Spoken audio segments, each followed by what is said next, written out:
Hello everyone, this is StrawberryShorty, and we are back with The Letter. We're still playing as Ashton, and we are trapped inside the Ermengarde Manor, and we don't know where anybody is. We ran into the butler and knocked him out because he attacked us, and that's about it. So, let's just jump right in there. Still, hope worms its way into me. Not a usual thing for someone like me. But after going through countless doors and corridors, every little sign of hope I'm willing to cling to, as long as it'll get us out of here. We're back in the dining room again. How long have we been running? How long since we've left the kitchen? At some point I've lost track of time, with the windows barred tight and the sounds lifting in the air, nothing but shouts and shrieks. It's impossible to tell. Not that it matters when an end is in sight. Shelves and furnishings bar the door, each stained with blood and gore. I don't see any gore. I don't even really see blood. That if the situation isn't as desperate as it is, I'll find a different way out. But there's still a gap left at the topmost part for a person to go through, as long as you use the shelves to climb. It's next it all right. From here, I can spy the familiar walls of the foyer. Relief, only relief washes over me. Although my legs have been strained taut by all the running and every bone and muscle in my body ache, there's only an easing. A sense of tension relieving while energy flows back through me again at the sight of an end. No sooner, I'm leading us out. Zach helps McCullough first, assisting her up and through the gap before giving a hand to both Rebecca and Isabella. The moment the ladies are in, I nod for him to go ahead. through. I'll watch your back. Surprisingly, he does that without any protests. Not that there's any need to. Sometime after entering this room, the whole place has calmed down. No wails, no whispers, just a silence too deafening. But I'm not letting my guard down until everyone's on the other side of this nightmare. Safe. It's not safe. For all I know, this may just be a calm before another storm. Without further incident, however, Zach makes it to the other side, and I'm following after him. However odd this hush is, I turn my back from it and climb up. It's a tight fit, but I manage to squeeze myself in. The unease remains, though. Maybe it's the adrenaline still coursing through me, or how easy everything has been after living through that nightmare, fleeting as it is. But for some reason, something's still nagging at me. Call it a detective's instinct or my training or whatnot, I have a feeling something's going to happen and catch us unprepared.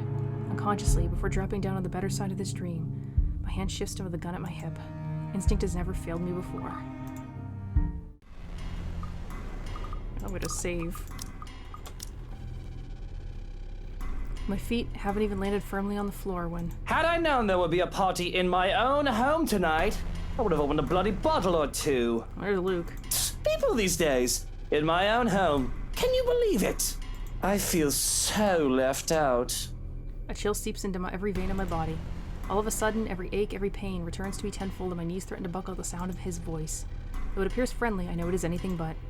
One does not spend time investigating a man like him for over a year, and hold a grudge against him for more without knowing everything about him.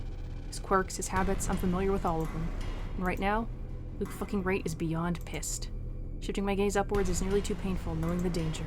Not to me, but to those who have been lured in here by the curse. You should look at the people you're pointing a gun at. The handgun catches my eyes first, next to the smarmy smile on his face while he holds McCullough, Zach, Rebecca, and Isabella at gunpoint. Its sight enough to lodge a painful thorn at my throat. I've been too complacent, too focused on other things that I've completely set aside the fact that scumbag will not be too pleased to see us here without knowing our reasons. But even with those good intentions, curses and ghostly aspirations aside, we're still trespassing in his home. The question is, if he's even aware that the whole of his household has somehow disappeared and he might be the only one here. Likely not. Fuck. Even with people he knows among the crowd, there's a significant effort in him not to simply shoot everyone in sight. And really, Daisy, even you, what would Kylie say? Luke, this isn't what you're thinking. You have to listen to us. There's something going on here. Well, obviously, why else would people be trespassing in my home? What about little Lily over there, then? What's your excuse? Checking back if your clients are doing okay? Is that it? Is this what this is? Oh, we're doing good, by the way. Sir, please. Oh, please what? Becca's right, sir. We need to get out of this place. You need to leave. Not a good enough excuse, darling. You people are the ones who need to get out of my sight. Don't worry. I might consider pressing lighter charges for the woman. Can't say the same for the rest of you. But really now, I swear the people of this city need to be taught the meaning of privacy. This is how you want to start the week. Why don't we just go with a bloody massacre if we want to surprise people in their homes, huh? Casually, he waves the handgun at them as if it's just a mere toy and his words are no threat. Safety's off on his, nothing stopping him from pushing through with his words. Call me paranoid, but with a slight gesture, I draw my own and level it at him. Finger on the trigger and ready to release the safety catch in case things go south. He's quick to train his own on me. And just like that, we're standing still. Now, Feathers. Manners. You're in no position to be pointing that gun at people. Why don't you put yours down first, and then we'll talk about manners. Oh, he talks back. The gall. You know, your kind pisses me off so much. Is the journal gonna spoil? We gotta read this before things keep going out. After a long, desperate run in search of a way out, the house calmed down for some reason. An exit was finally in sight. Waiting on the other side, however, is... Shooting him right now will be so worth it with the way he stares at me like I'm a damn pest. This isn't what I've come here for. I'm not a murderer, and as much as I loathe him, I'm not the kind who will kill people in cold blood for my own gain or amusement. The law will bring him what he deserves one of these days. At the moment, however, we're all in the same boat with his curse, and he needs to understand that. The longer we stand here, the more time we're wasting and losing. Something we don't have much of. But how can I convince him? This scum is so full of himself, prefers to hear the sound of his own voice more than those of the people around him, no matter how much sense they make. Probably the only way I can make him listen is if I beg. No way in hell that's happening.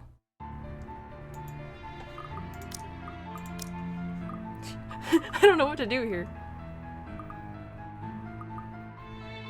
I feel like we should disarm. Sorry about this. I really don't have time for you. I don't think twice. Within the span of a heartbeat, I'm moving and pulling on the trigger.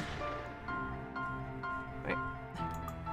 I'm gonna reload, because when I said disarm him, I didn't mean shoot him. I meant, you know... So I'm just say beg him to listen. My life's not the only one at risk here, however. There's Zach. There's Rebecca. There's Isabella. McCall is here as well. We're all unknowing victims of this fucking curse. I'm in no position to pick who to save and who I should simply let die. Again, I don't typically reload in these situations, but it's just because I don't want to shoot at him. Like, that's really dumb in this situation, because, like, yeah, we shot you in the arm and have injured you, but please listen to us. You know? I suppose my pride can take a few hits, and I can set aside my beef with this asshole. Taking a deep breath slowly, I lower my pistol. With still on edge and ready, in case he does something, I do my best to assume a less aggressive stance. Listen, right. I need you to... You broke into my house, and somehow, you expect me to listen like a good little boy. Are you a bit touched in the head, Feathers? I'm not the one breaking laws here. Look here, fucker. If I wanted you dead, I could have done it so many times already. Yeah, that'll make him listen. In fact, I can easily shoot you down right here, right now. He still has his gun trained on us, Ashton. And you won't be able to do a damn thing, even with that gun. Suddenly he laughs, almost howling, in fact, like I've just told him the best joke he's heard all his life. The only thing missing is for him to keel over and start rolling around on the floor. All while I do my best not to sock him with the sorry end of my pistol. You have guts, Feathers. You have guts. Did you hear what you just told me? You've just threatened me inside my own house. My own home. You know what I'm thinking right now? In another lifetime, we would have probably gotten along well. He's right on that, at least. I might have ended up like him if I didn't have Professor Andrew, Rebecca, Zach, and Isabella.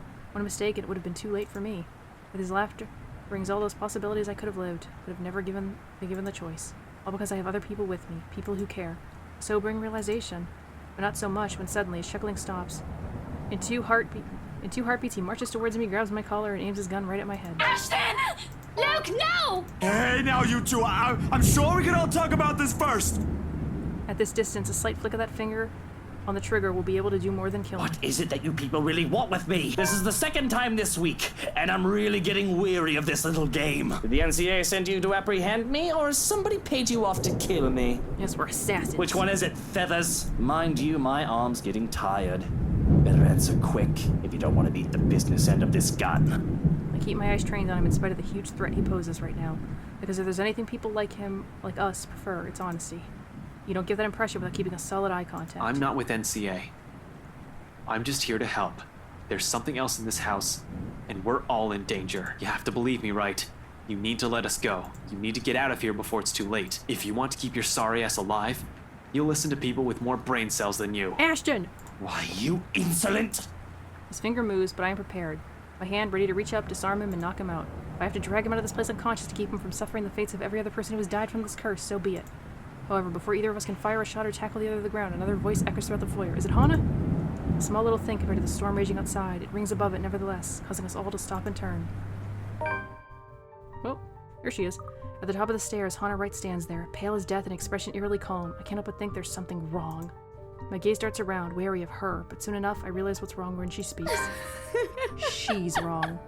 Oh, Luke. Darling, my love, what do you think you're doing out here this late? Outside, another streak of lightning flashes and a clap of thunder ripples across the sky. As if this whole thing can't get any more foobar than it already is. Oh, the journal. Excuse us a second, Hana. I have to read our journal. In spite of the danger Luke Wright posed at the moment, Ashton lowered his gun and assumed an imploring tone towards the man he hated. Amidst the tense air, a voice suddenly echoed in the foyer. There, at the top of the grand staircase, stood Hana Wright. Okay! Just playing as Luke now, I guess. Well, I mean, I guess they kind of had to. They could only go so far. So, Luke Wright, 31 years old. High school dropout. Privately tutored, likes bread pudding, dogs, wine, absinthe, piano playing, daffodils, money, women, and power. A prostitute's son. There's something new about him. He spent his childhood roaming the streets, begging or pickpocketing in order to avoid home. Home meant a too-drunk mother and her equally drunk clients, some of who would take to beating the child out of anger if he so much as looked at them wrong. That meant he was always in trouble in one form or another. Nothing was done to correct it until, in a sober moment, his mother found out about the abuse and promised to take better care of her son. Luke was happy for a while, but his mother's bad habits led to an early grave and left him orphaned until his biological father, a businessman with no legitimate heir, sought him out. He was trained to inherit Wright Enterprise, but along the way got mixed up with illegal activities. That put the company in a bad spot after his assistant ran off with a large sum of dirty money. Bankruptcy would have been inevitable if he hadn't married Hana. Well, that's flattering. Yeah, look how close we are with Rebecca and Mary Ann. We don't really know Isabella. We need to get closer with our wife promptly. Save since we're him. It's almost the new year. At least when I'm playing this, not when I'm uploading this. I'll probably be pausing it soon. Another long and exhausting day at work, and I still have much to do. Sometimes I wonder why I still bother. I can surely afford to retire, leave the businesses to trusted colleagues. Even if they make enough to only break even, I have enough money to last us a lifetime or 3. I could send 7 children to college if I had to. If I had any. Not that I plan to. The problem is obvious, isn't it? I don't trust any of the lot. It has to be me because they might get it wrong. I don't want to retire and suddenly wake up one day to find only that everything has gone down the shitter. Maybe I should hire McCullough as a personal assistant. She seems capable and trustworthy enough. It's hard to find someone who isn't trying to butter me up and trying to curry favor with me. Christ, I'm knackered. Who do I have to kill to have fewer problems around here? I'm not really allowed to complain. I chose this path. But that doesn't stop me from doing so as I throw my shoes off and let them land wherever they please. Petty, maybe. There's a certain joy that comes with stepping on the carpeted staircase with nothing but my socks on. I'll accept no distractions. I can call up Strachan for a sandwich, but that's probably it. I've got a suitcase filled with contracts to check over and sign before I can retire for the night. What day is it? I don't even remember. I'm also waiting for a call from Suarez for any new updates regarding the IT leaks, a real cause for concern. Suarez is, I think, Carly's dad. It's the reason there have been investigations on me. Had it been a new thing, I would have let it run its course. I wonder if we'll see the affair thing from his perspective. He probably had the affair. Oh, look, affair. But, yeah. But it's been going on for far too long, nearly 3 years, for me to just take on a passive role in the affair. I've only kept my head this far because I've managed to mitigate most of the damage with several favors, and some grand puppeteer to ensure the high-profile law enforcement and government officials keep me out of trouble. But who knows how long it can stay that way. Powers are shifting and the current can be unpredictable. This whole exit business is already shaking things up and upsetting the balance. It's only with great care that I can stay where I am, but the smallest of efforts can unravel all that I've done. It certainly won't help if I'm being accused of things, whether I'm guilty of them or not, because some computer chump thinks he can play a game with me. And well, it'd be a miracle if I could just sleep tonight. That is hardly surprising news. But before I can even take a step into the study, a voice from the bedroom calls out to me. Luke, darling, you're finally home. Why don't you be a dear and come in here? And I hesitate for a moment. I do have work to be done, but I suppose greeting my wife as I get home is only proper. I've already been gone for most of the week, unless I needed to be here for work on the house. So with a sigh, I head towards the bedroom. Whoa! Hana! You look different. The feelings that come to me as I enter the room are definitely mixed. For one, I am somewhat floored by the sight that greets me. Then there is confusion. Exasperation is strangely there as well. And as to be expected, there is desire. She is a divine goddess, or rather she is a horrible temptress. What man wouldn't be attracted to that? I guess they could be a sausage jockey. But that is beside the point and is not relevant to the situation I've found myself in right now. This is nice and all, but why does she have to go and do this now of all nights? My love, The bed is awfully cold without you. This is an inappropriate achievement. I feel like this should need to be censored. The matter of the fact is, I've never seen Hannah all primped up like this since our first year of marriage.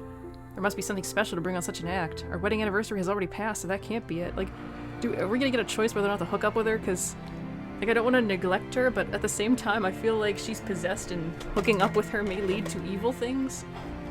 Someone tell me what day this is! I'm very confused. Hannah's birthday is in April and mine is in August, so it can't be any of those either. So what in bloody blazes brought this on? Is Hannah drunk? Why don't you just, take a rest? I'll be busy all night. Man's got some willpower. Is that answer too cold? I don't mean it to be. She certainly doesn't look amused. Come on over and stop being a boring old man. Work can wait. Look, just show them a picture of this. They'll understand. Maybe I can entertain her just for a while. It is a tempting idea. But no, I'll never get any work done that way. And imagine how horrible it would be to get a call from Suarez in the middle of a shag.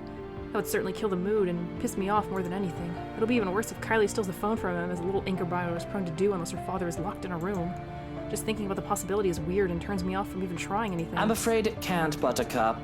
But hey, it's Sunday tomorrow. We can go out for dinner right after. Somewhere nice like that Italian restaurant you wanted to try out? Why don't we skip dinner tomorrow and eat out tonight? Whoa, Hannah! Whoa there, why don't we slow down? Looks like someone is in the mood, but hey, there's a time and place for everything. I grew up in a house where sex was a constant thing.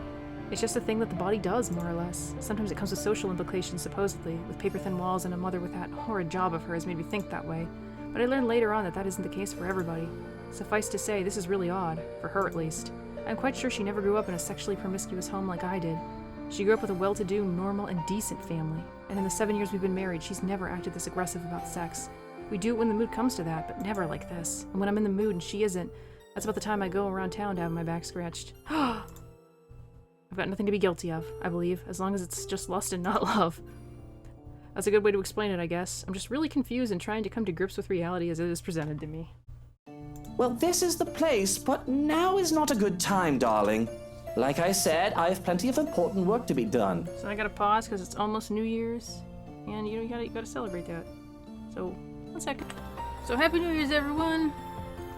It will probably be like, I don't know, February by the time this part goes up, but I said it. So, back to Luke resisting temptation. Any other night, this would be great. Excellent, splendid. But not right now, okay? I suppose if that's what you want. I can have my prince another time. Is Luke's just all gonna be this one day? Because this is like right after she gets possessed. Chill runs up my spine as she calls me that again. My prince. Is she going through some midlife crisis? I know she's not the sort to play pretend with that sort of thing. Now that I think about it, this is probably some dream. Perhaps I've been exposed to something? Jesus, I've gone and fucked my own brain over. That can be the only explanation. Or at least, the only explanation my mind wants to accept right now. But if it were, I should probably accept her offer, no? But on the off chance it isn't, I shouldn't. Either choice fucks someone over, but literally that. Yes, that's right. Another time. So if you could put your dress back on. It's really chilly right now, isn't it? You don't want to catch a cold if we're going out tomorrow. Hey, we got to see a character in a different outfit, though. Thankfully, she's done as she's told, which puts this strange episode to an abrupt end. Unfortunately, she had to put her dress back on so painfully and seductively slow, I suspect she knows the things she does to me. As much as I'd like to have the engine running, there are things to be done to make sure we can keep on enjoying a glamorous life as we do now. I'm starting to think you don't find me beautiful anymore. Her pendant is like glowing over there. You gotta get that thing off her. Is that what brought this on then? You are an angel. A goddess, Hannah. Of all the flowers in this garden, you are by far the most beautiful and rarest of them all. Every bloke would want to be with you, and every lady would want to be you. I'm sure it goes the other way around too. Every guy wants to be you? I'm lucky to have you, and I don't know how you put up with the likes of me. I'm really sorry, darling, but it really isn't a good time. I don't quite think little Luke is up for some fun just yet either. Not after the blow he had been dealt with by a violent ginger harpy. Oh, was that Rebecca? It does hurt me to see her upset because of something I've done or said. It always does. One can't always get his or her way, though. At least society would like you to believe in order to soften the blow of disappointment. And I'll have to take their side on that just this once. Pulling her in for a hug and a peck on the cheek. I'm quick to pull away before I change my mind and make it more than that. I can at least give her those. Chin up and smile. You'll get wrinkles frowning like that. And beauty sleep helps. Of course, my prince. I suppose I can do with the sleep. The smile that lights up her face is enough to make me forget about the oddity that had just transpired.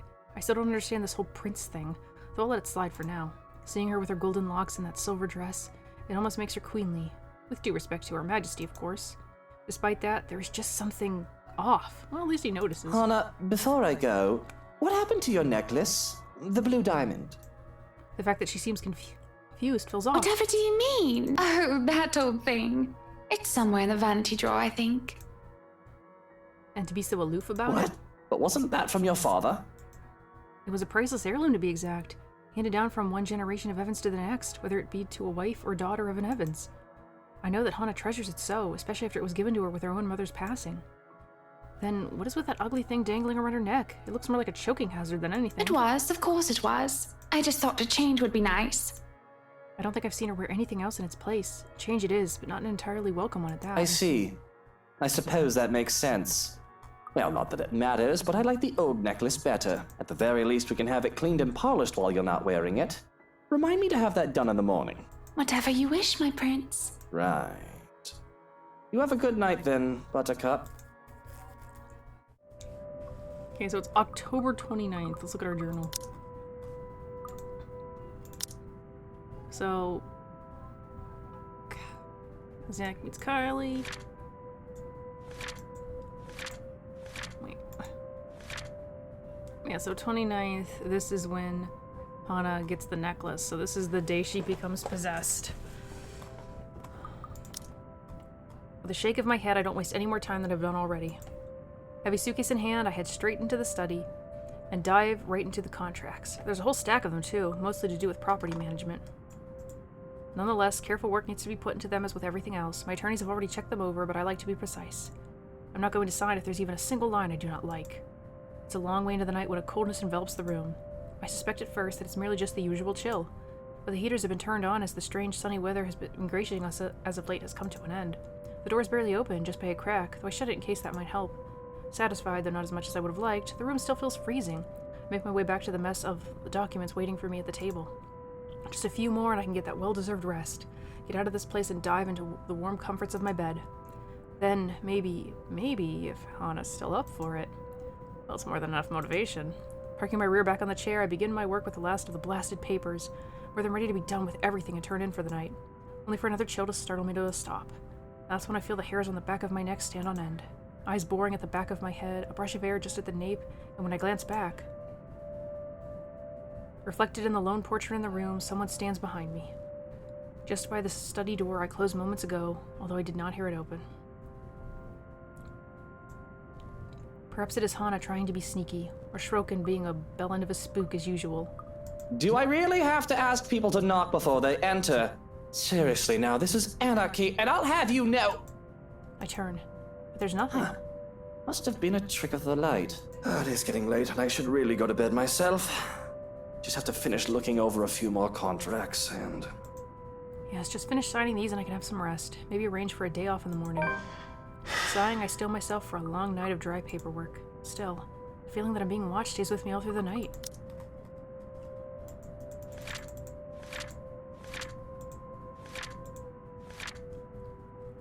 Luke returned home, exhausted from work, only to be greeted by a very clingy Hannah. Although her advances were appreciated, this abrupt change in her unnerved Luke. The man gently turned her down, before quickly retreating to his study. Late in the night, however. I don't know who this is supposed to look like. Like, it felt like they were going to say it looks like Luke, but... Okay, if it looks like anyone, I guess it looks like Ashton.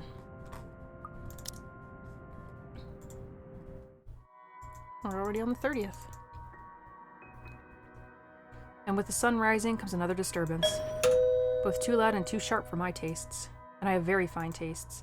When the piercing rings of a doorbell reaches even the study, I'm very much inclined to think the person who built this place lacks any sense of it. Perhaps the only thing good in this is that the ruckus has chased away the needling guilt from last night's commotion, if only temporarily. Still, it's a bloody annoying distraction. Oh, is this Zach? I can tell already that this is going to be a long day. It hasn't even started. Before the racket even lasts another minute, I'm peeling myself off the chair and heading straight for the main door. There will be a murder today if this doesn't let up. How quaint. It seems everything in this blasted universe is intent on getting on my nerves as of late. Gordon Bennett! Only a Nancy would knock at such an ungodly hour! Yeah, it's Zach.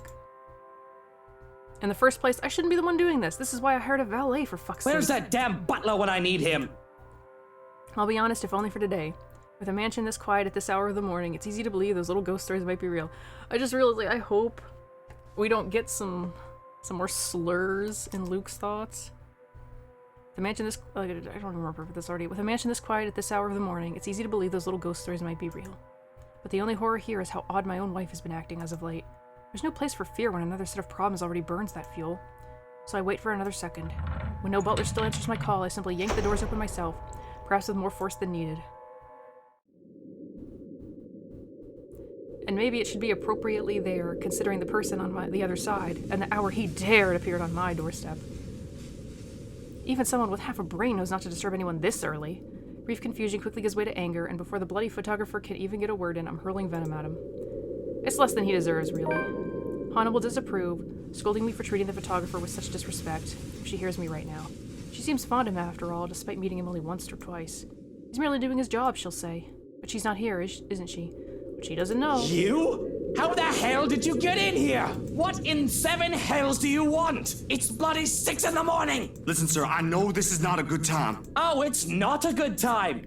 Did you even check the clock before coming here? I bet you didn't! This is still my home. My rules also apply to this place as much as Hana's do. As simple as that. Unlike you, the ones living in this house need to sleep.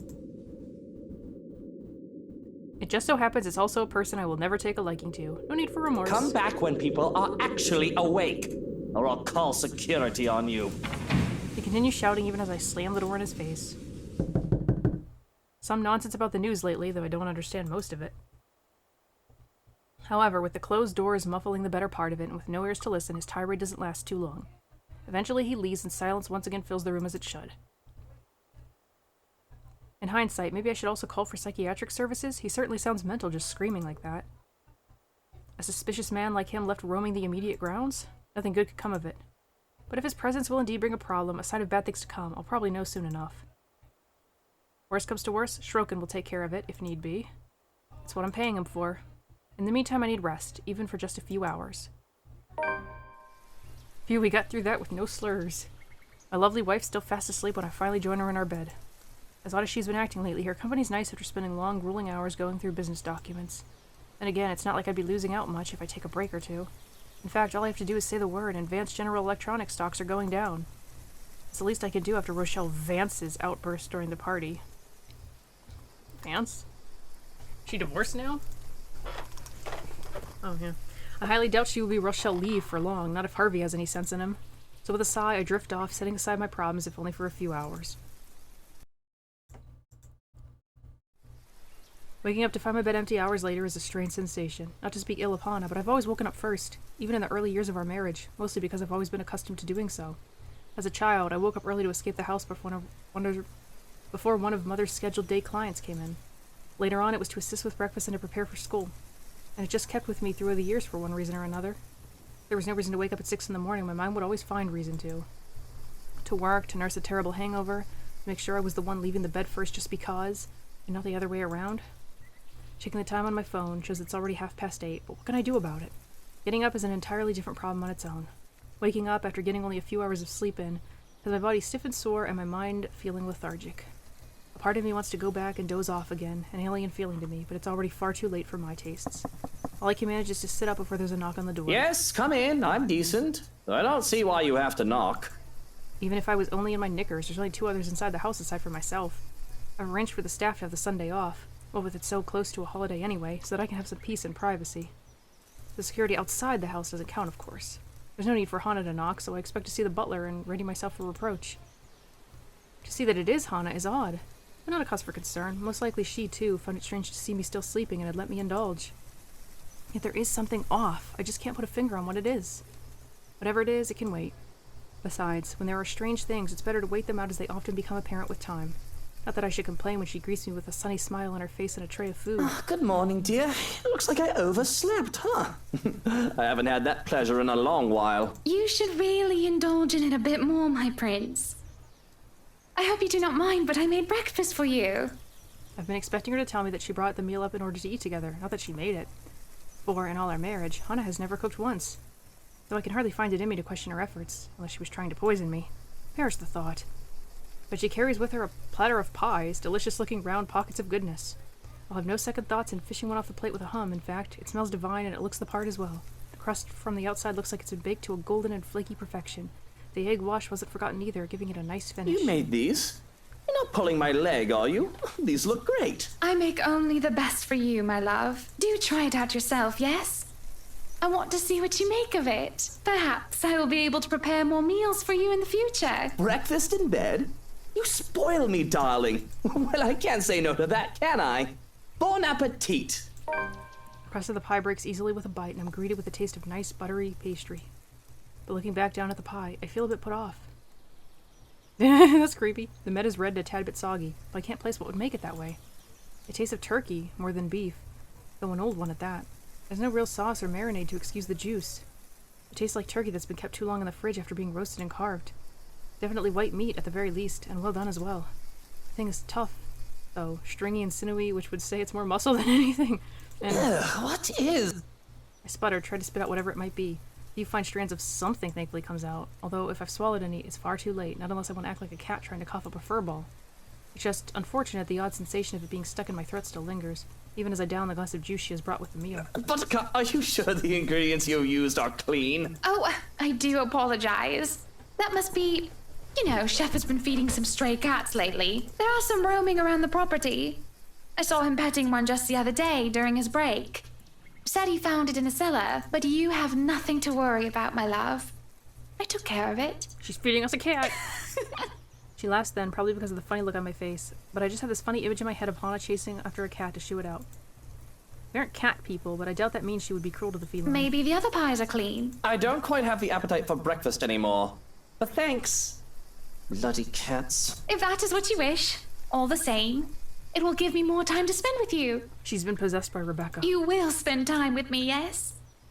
I did tell myself that I would let myself have the day off today, but she doesn't know that, and I cannot but feel that offness again as her eyes burn through me. There is an eagerness there, a hunger which makes my skin crawl, and a natural reaction. I can do little else but nod, because answering otherwise seems the wrong thing to do. Would it please you to have some tea then? I can fetch it if you wish. Pushing myself off the bed with a groan, I roll my eyes and sigh. The crick I feel in my neck is easily taken care of, and I try to flatten my bed head to something a bit tamer. All throughout, Hannah still watches me, expectant and doting. No need for that. We can have tea in the parlor, if you don't mind. Really now, Hannah, there's no need to busy yourself over it. I shall go ahead and prepare the parlor then. Just relax. I barely said 2 words before she's out the door, however, and I'm left speaking to air. Hannah? How do we unpossess her? Can we unpossess her?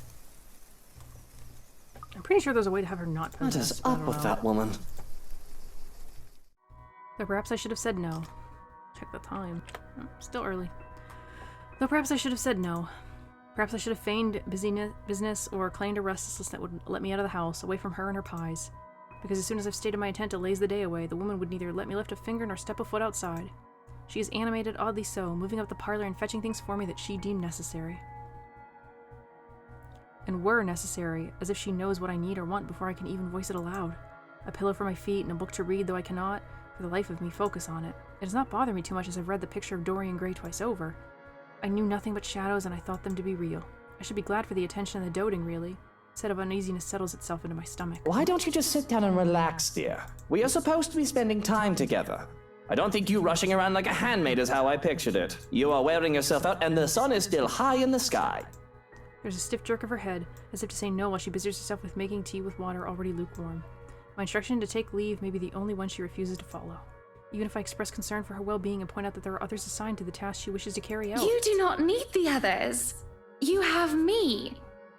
I wish to show my usefulness, and I wish that you not ask me to leave. See, it's like she's possessed, so if we get a choice, it's like, do we go along with her or do we resist?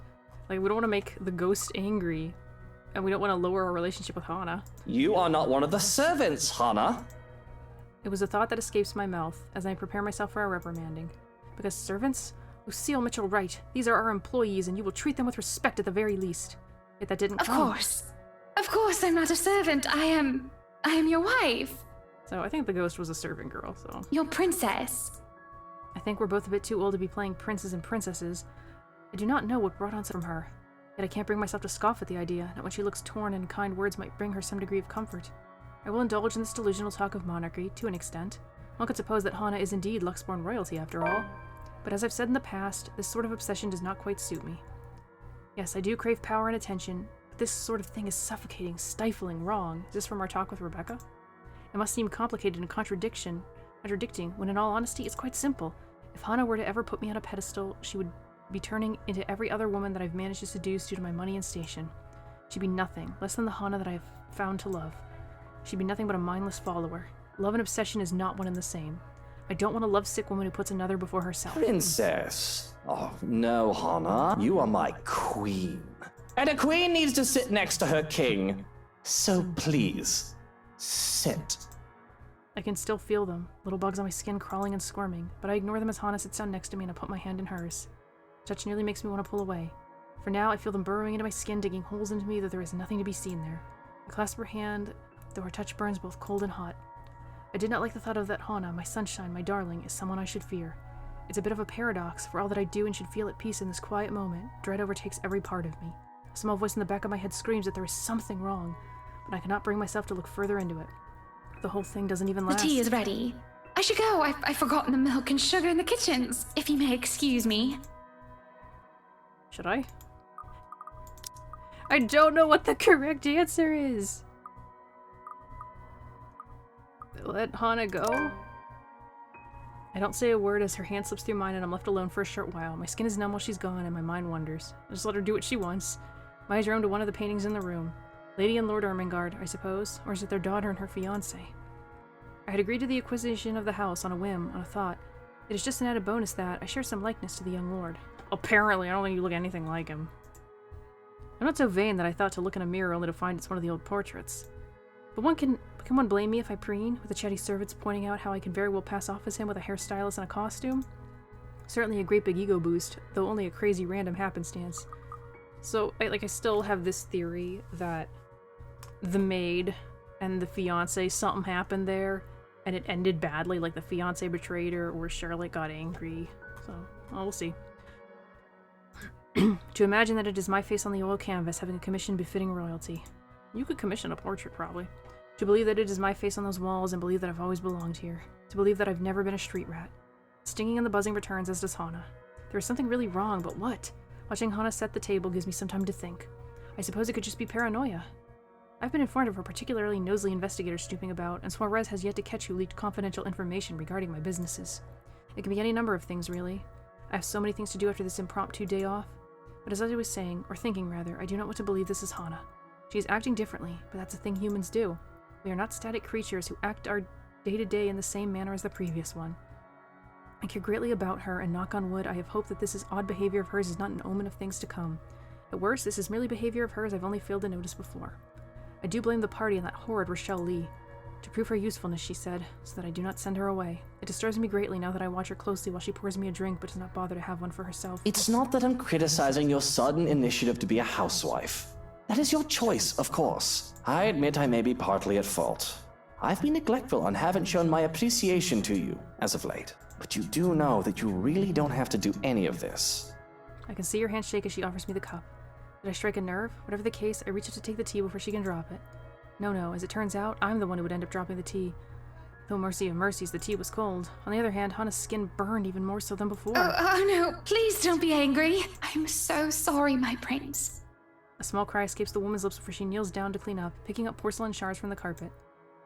The cup broke on the rug? It is then that I notice the light sheen of sweat dotting her forehead, the paleness of her skin, and just how sickly and dull she just seemed to be overall. I stop her, grabbing her wrist with one hand and placing my other hand on her forehead. She's burning up. Hana, don't! I think you should rest. Just sit back and... The thing about people fainting is that you don't really get forewarning. It's not like in the films where everything slows down and you have to watch as the other person's eyes roll in the back of their head. I suppose someone can still be quick enough to catch the other as they collapse, but as it is, I can't do anything when Hana falls to her side. The feeling of bugs on my skin is replaced by something much worse. This is all too familiar, a memory that hasn't left me even after all these years. She was sprawled on the ground, her hair like a golden halo as it curled about her. Her pale skin made her look so ghostly, I had the irrational thought that she would simply fade away, and the shakes. I was so worried that she would start shaking again like last time. I could do little but stare, so shocked and afraid. I was ready to call for an ambulance, though she loathed the thought of going to a hospital. Mom! Are you alright? Don't worry, dear. I just fell. Can you get Mommy special candy from my drawer? But this isn't my mother. There is no special candy because this isn't supposed to happen. She's never done this before. Hana? Are you alright? Before I know it, I'm down on my knees. The cup shards dig into the leg of my pants, but I ignore them in favor of Hana. She's warm, too warm, even as I try to shake her awake. Part of me says this is a good thing. Better for her to be warm, to know that blood still courses through her body. Hot-blooded things that humans are. To know that she still lives and she isn't as cold as death. I don't even realize it, but I'm screaming. Not until I'm pulled away. Not until I'm struggling in desperation as I refuse to leave Hana's side. I cry to be let go, scratching, kicking, and doing everything but biting the one who dares hold me back.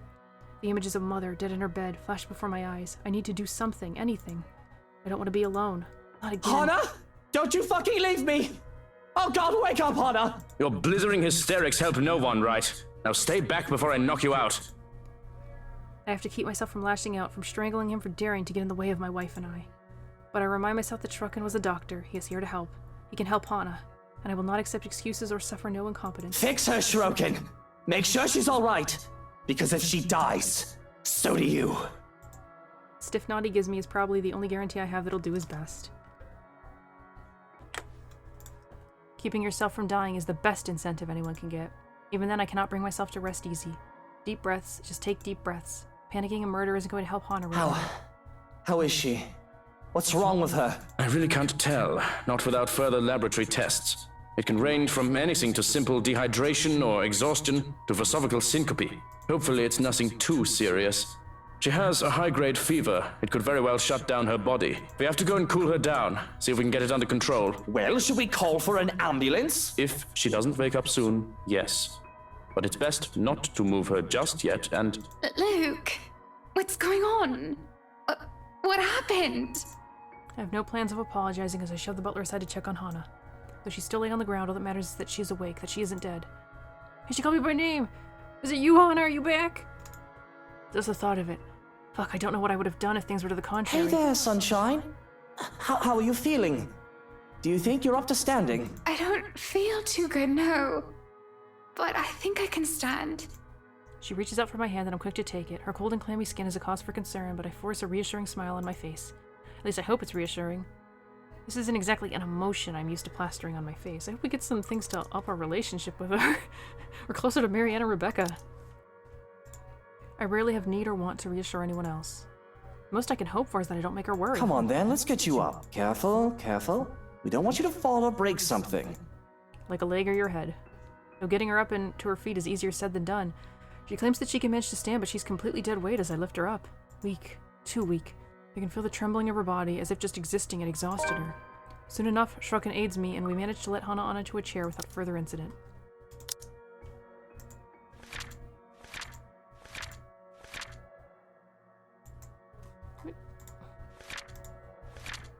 Oh, here we are. Is it?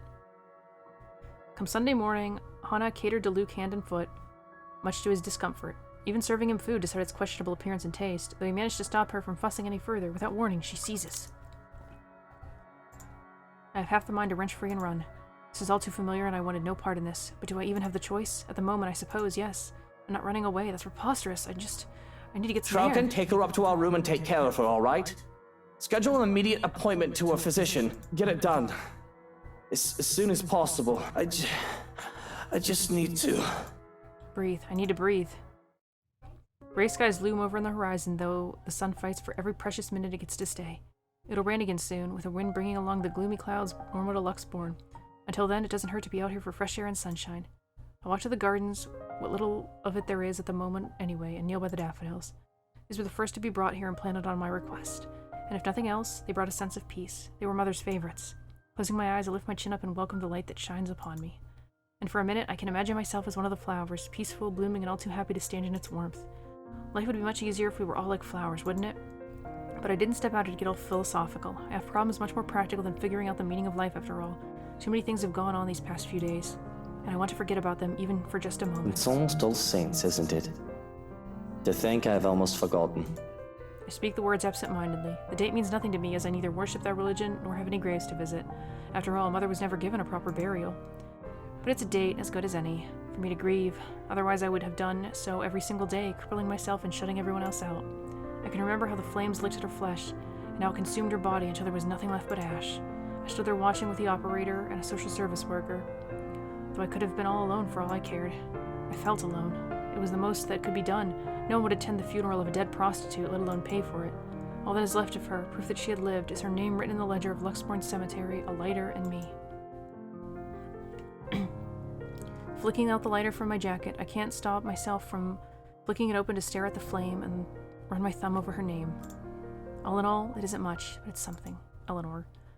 And it'll be wrong of me not to make something of myself when she would have given everything to make sure I can become anything I want to. Feels like I'm stuck in a nightmare right now. What I would give to have you here by my side, Mother dear.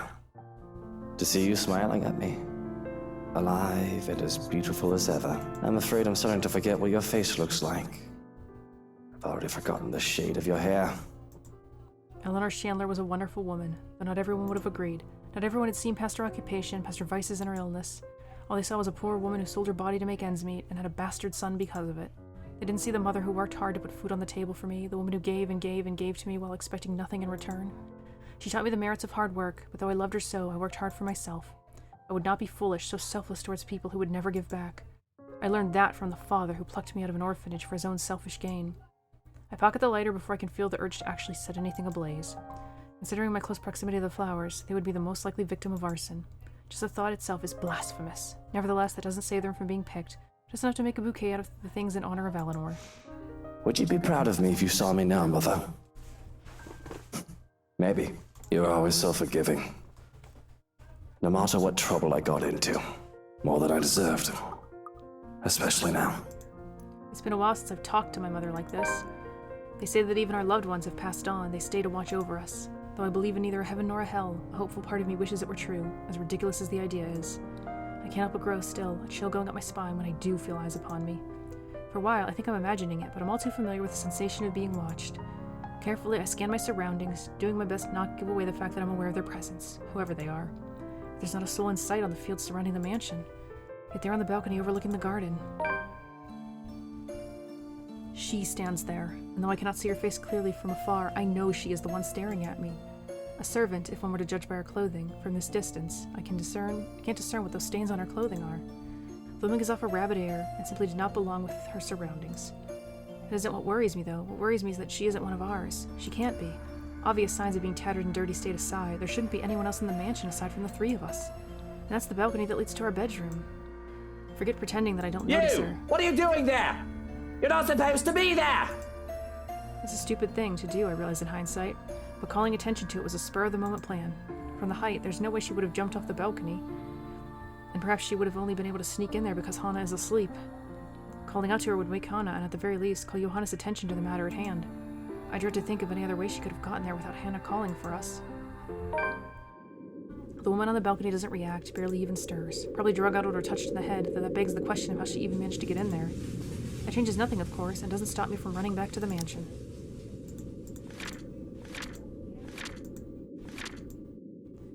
Wanting some time alone and fresh air, Luke excused himself, lingering in the gardens as he remembered the memory of his late mother. It was all pleasant at first, until he glimpsed someone watching him from the balcony. Stroking! There's an intruder! In the bedroom! Upstairs! Secure Hannah immediately! Bursting in through the front doors, I'm greeted by Johannes with a kitchen knife in his hands, looking wary and alert. There's a question on his lips for a moment, but he's quick to fall into place, giving me a curtain hour before we rush up the foyer stairs. That woman would need to go through us to get anywhere, and she's in between me and the butler. There's no way she's getting away. There's no announcing ourselves as I slam the bedroom door open, expecting to see the worst inside. When we find Hannah simply seated at her vanity without a care in the world, my relief can't be any greater. I don't even question if she's well enough to be moving yet. That is soon followed by suspicion and caution. Without a word, I signal for Johannes to search through the room for an intruder, even going so far as to slipping into the second bedroom. She couldn't have gone anywhere else, not without getting our attention, not without Hannah noticing. It isn't too far-fetched to think that she may have been coerced into acting like nothing was out of the ordinary. If she is being forced to do this, she would be able to tell me without alerting the criminal. We should be ready for such things, after all, being the wealthy, power, and influential people that we are. And though I hesitate to break her peace to make her worry any more than she has the right to be, I know the matters of safety shouldn't be taken so lightly. Even if I could just content myself in watching her. Are you all right, Hana? There's a moment of silence as she fashions the cord around her neck. And with her back still turned to me, she replies as calmly as can be. Of course I am. Why wouldn't I be? Is there something wrong? There is no sign of coercion or deceit. She gives none. Everything looks fine, seems fine. Hana says as much. Okay. Stepping out onto the balcony doesn't say anything differently. The outside is devoid of signs of any other human life with how secluded the property is. Though it is hard to be sure with how the sun was set, trying to locate anyone on the large property by myself would be futile. Whether it is the truth or a convenient lie, one could only assume that everything is all right. And even Johannes is in a... There's nobody in the second bedroom or in the closet. It's all clear. Yet I can't fight off the awful feeling that has taken over. Are you me. sure? Nobody? Double check. Triple check everything. Check the whole house if you have to. What's going on? What is all this then? He claims to have seen an intruder standing on your balcony. Did you notice anyone here, madam? No, it's just been me. I've not heard or seen anybody else aside from the two of you all day. Strange. The others have been given the day off. There shouldn't be anybody else here. Are you sure of what you saw? Perhaps you were... Yes, I bloody well am sure of what I saw. There was a woman standing there, dark hair and in servant's clothing. Are you insinuating that I am making things up? That I'm going mad? Because if you are, I don't care how competent you've been. I won't have such disrespect directed at me. It's not paranoia if people are out to get me. My anger is easily roused, and thanks to the adrenaline rush that's kicked in sometime I don't know when. I don't think I'll ever get used to this feeling, really. No matter how many a time I've had to rely on it to survive on the streets as a child, to survive everything with how high I've managed to prop myself up. And I take any and all threats toward my person seriously. I'm not implying that you're mad.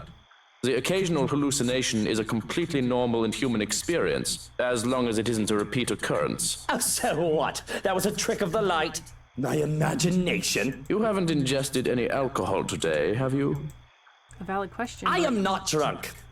In my state, I only realize how quiet Hannah has gotten when she doesn't joke about my debatable alcoholism. There is no clever quip or words of fond exasperation. She's only been watching me through all this. And when I do notice that, I start feeling bugs crawling on my skin. When I didn't deign to speak further, fixated on the sensation, Johannes cuts Whatever in. the case, we need to establish tighter security. We should have done so from the start. If you were seeing things, then we got lucky. Had there been a real intruder, we were ill prepared. Of course. I trust that you can hire the most qualified from the agency. Are you all right, Hana? You seem disquieted. I'm well, my love. I was just worried about how the hallucination brought you distress. It wasn't a hallucination, I'm sure of it. What can I do to prove otherwise? Doesn't matter. You are safe, as am I. I overreacted. Perhaps rest is necessary. It is late into the day, and you must be tired from your gardening. How'd you know? Were you watching me? Before I ask how she knew what I was doing, a small fond smile graces her lips before she brushes away a few yellow petals from my sleeve. But does it really look like I'm that exhausted? I'm sure to be well rested despite it all, and it's not like I've done anything physically exhausting today, beyond running in here in a hurry anyway. Not out of a trail of the flowers in my mad dash. And I suppose I do look like a mess. Rest sounds good. I guess I'll need to sleep a lot more than I thought. But I'll stand guard outside for the night. You two have nothing to worry about. Nothing to worry about? I'm not so sure about that. But thinking any more about it isn't going to do anything. Come on then, my love. Off to bed. I have been restless without you by my side. Even then, I can't force away the uneasiness that settles over me. Sleep is hard to attain, and even Hana's embrace does not help. She's still burning up. Just blasting through these days. Really little sleep was had, and I feel completely drained come morning. Even when Hana rises from bed, in spite of a mild fever, and invites me down to breakfast, I can't be bothered to drag myself out from the comfort of the sheets. It's not like I need to do something particularly important today. The rain that has started sometime during the night doesn't help the mood. Okay, maybe it helps just a little. The strange sunny weather has been nice and all, but for it to return as it should be feels like a good sign of things to come. Perhaps things will settle back to normal and the crazy drama that has gone on lately will die down. The rhythmic pitter-patter of the rain fills the early morning silence with a steady beat. Thank goodness I don't have to be anywhere in a hurry today. I would hate to be caught unawares in this rain. With how it looks outside, it seems that the weather is making up for all the sunny days it has given us with a good old-fashioned downpour. It does let up within the quarter of an hour. However, a day beginning with a cloudburst like this, locals usually take it as an immediate sign. Luxborn's abysmal weather is back, likely for good. I hope they did a damn good job of fixing this place, because I'd rather not have to deal with leaky roofs. Though Hana might find humor in it, perhaps ask me to sing in the rain to wear out my anger. I don't like the idea that the realty did a horrid patch job with the place. Well, Hana, technically, paid millions for this place. Better live up to the price that the realty company set it for. Not that it's something she would be fretting about at the moment, when her health's not at its best. Hana's going to be brought to the hospital for a checkup today, and if anything, I prefer that she focus on getting better. The fever, no matter how slight it is, can't be good for her, but with her odd behavior recently, you'd think she hit her head hard against something while I wasn't looking. Perhaps a proper rest is all she needs, but I'd rather not assume things. I'm a businessman, not a doctor. Wonder of wonders why I even agreed to babysitting duty at that. But here I am, scheduled as today's babysitter for Suarez's brat, once her father drops her off at the mansion steps. But that is a worry for much, much later. If I wish to, I can ask that nobody bother me while I doze off in a cocoon of comforters. But as always, somebody has to be a buzzkill. Are you really going to stay in bed all day? What do you want? It's far too early to deal with your nosiness. You must have been really rattled by what happened yesterday. If you need to talk about it, I am quite qualified in that regard. And you aren't even the slightest bit bothered. Truly? Not even the slightest bit worried? I was worried. But I realized that it's not my life in danger, is it? My worrying will not help matters. Neither will yours. Loath as I am to admit it, he is right. The whole thing might have rattled me, but there is little point in jumping at every shadow I see from the corner of my eye. I shouldn't lose my head for a threat that might not even come. I should know better by now. But I've never been this worried about a possible threat on my life before. I'll be honest here. If anyone is in danger, it's Hana. I can take care of myself just fine. With security tightened, I'll have at least one guard, if not 5, making sure nobody gets within 10 feet from me without my say-so. Hana, on the other hand, will be away for most of the day to get the fever checked. Upon my insistence, it's a small relief that Johannes will be with her. Are there any updates about the woman?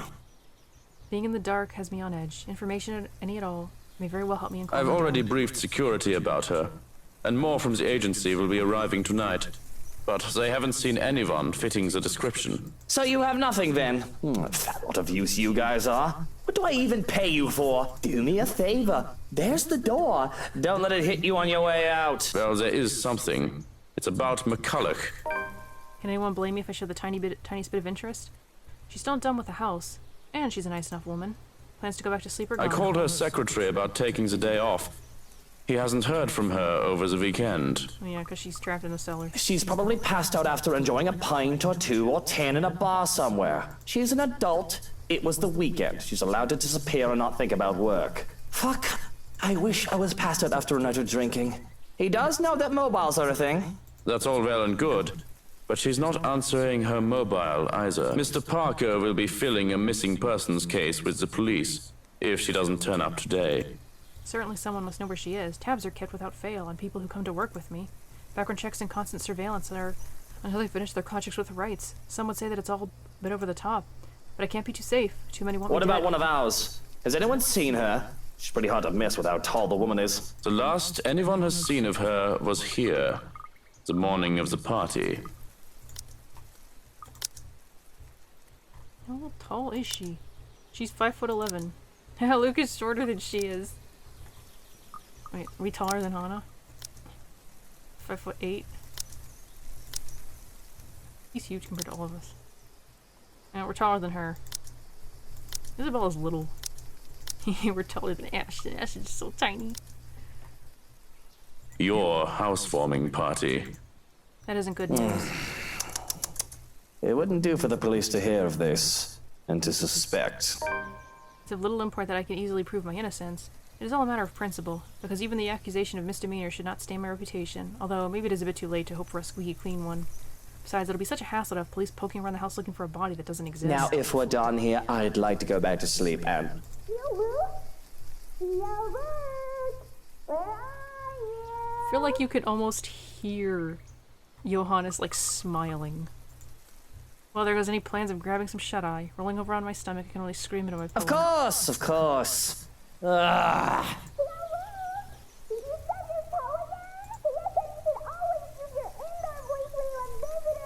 Johans, distract her. Oh, look, it's time for me to go. Have fun with your little play date. So long, farewell, and auf Wiedersehen. Goodbye. No, Johans, don't you turn away from me. Keep her busy for an hour. Come on. I have to brace my face against the pillow once more to suppress a groan. You just can't get little help anymore. I cut that one off. No, Johans, don't you turn away from me. Keep her busy for an hour. Come on. That's a good voice. Hello there, little Fraulein. Your uncle is just upstairs and will be down in a moment. He is super excited to have you today. I hope you're well rested and ready to play a lot.